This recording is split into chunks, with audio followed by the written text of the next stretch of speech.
Bonjour, cette petite présentation sert à rappeler l'importance que l'on accorde à la sécurité dans notre milieu de travail. Elle rappelle également l'existence de normes de sécurité que tout employé, visiteur, prestataire est tenu d'observer. L'accès et la circulation au niveau des différents sites sont réglementés. Chaque employé doit se munir et présenter son badge pour accéder au niveau des sites de travail.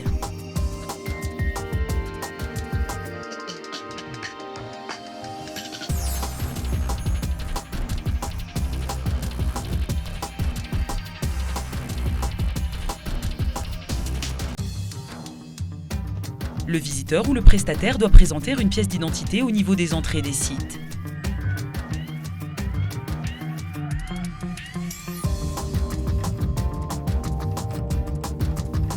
Toute circulation de matériel doit être enregistrée et vérifiée à l'entrée. Les documents relatifs aux activités doivent également être vérifiés à l'entrée. Il est interdit d'accéder aux zones autres que celles définies ou délimitées dans les travaux. Le visiteur ou prestataire doit être accompagné par un employé durant son intervention. Rappelons qu'il est interdit de fumer à l'intérieur des locaux. Les entrées et sorties des véhicules au niveau des différents sites sont aussi soumis à des réglementations. Les conducteurs doivent se munir des documents afférents à leurs activités, notamment pour le mouvement de matériel. Sur les chantiers, les risques liés à la sécurité des travailleurs et du matériel doivent être évalués et consignés par les responsables des travaux. Les prestataires doivent se conformer aux plans et chartes de sécurité et de protection de la santé émis par leurs clients respectifs. Les prestataires doivent y consigner des renseignements généraux les concernant, notamment les secours et les évacuations, l'hygiène des conditions de travail, les locaux destinés à leur personnel, la sécurité durant l'exécution des travaux, les renseignements concernant l'intervention de l'entreprise sur le chantier et les mesures de prévention et les contacts d'urgence.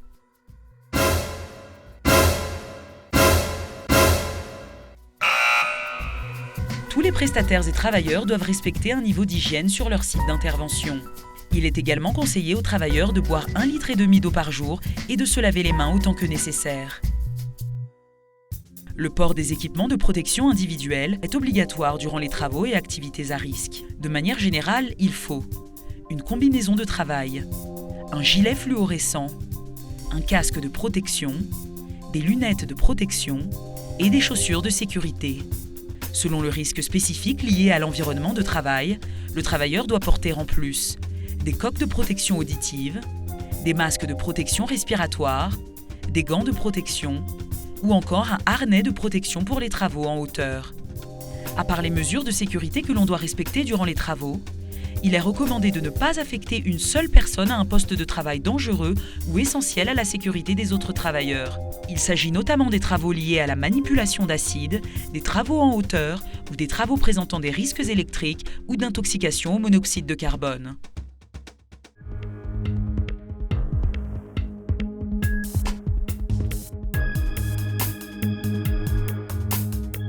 L'intervention sur les batteries présente des risques majeurs.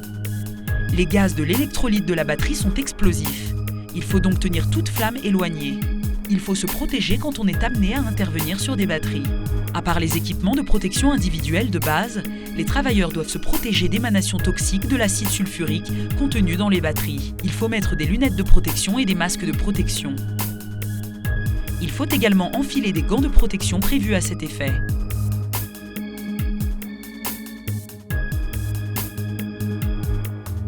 Un outillage spécial est nécessaire pour éviter tout risque d'électrocution avec les coches des batteries. Il faut s'assurer que l'on a éliminé ce risque avant de procéder à une opération de remplissage, par exemple. D'autres sites de travail présentent des risques d'électrocution. Il faut obligatoirement prendre les précautions nécessaires, comme enfiler un bracelet antistatique quand c'est nécessaire.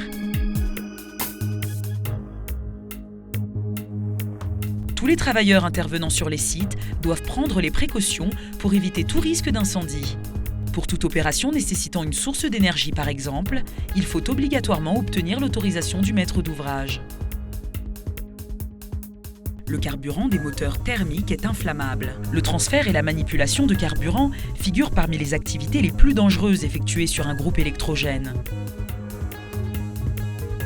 Toute opération de ravitaillement en carburant se fait obligatoirement moteur arrêté et après que tous les risques d'incendie ont été évalués et éliminés.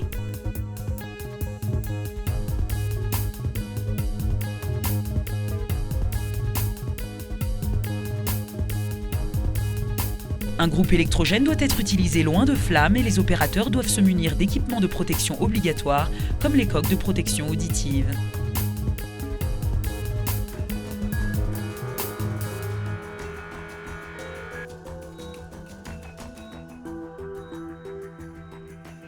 Les moteurs thermiques, comme les groupes électrogènes, émettent du monoxyde de carbone.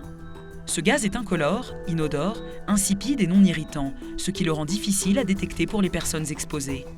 Il se diffuse dans l'air ambiant et est inhalé lors de la respiration. 0,1% de monoxyde de carbone dans l'air tue en 1 heure. 1% de monoxyde de carbone dans l'air tue en 15 minutes. 10% de monoxyde de carbone dans l'air tue immédiatement.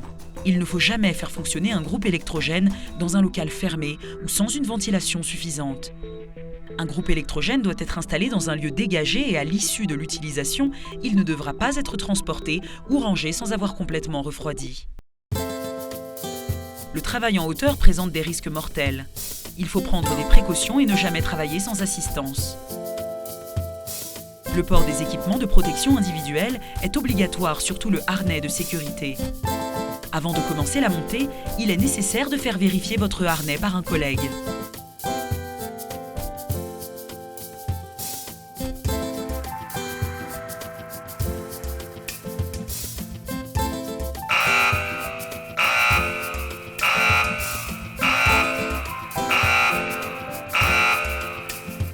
Suivez impérativement les procédures lors des montées.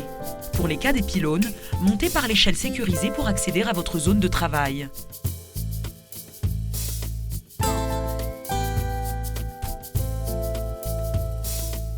Procédez par étapes et gardez les points d'ancrage en vous aidant des crochets du harnais de sécurité.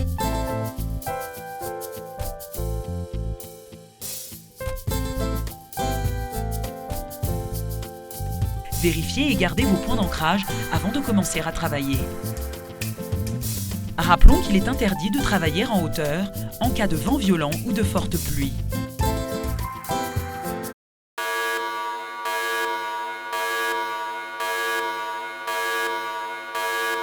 Gardez votre calme devant une situation d'urgence. Rassurez la victime le cas échéant. Effectuez les gestes de premier secours seulement si vous avez obtenu une formation au préalable. Ne déplacez pas la victime sauf en cas de situation d'ordre vital. Appelez les numéros d'urgence. Merci de votre attention.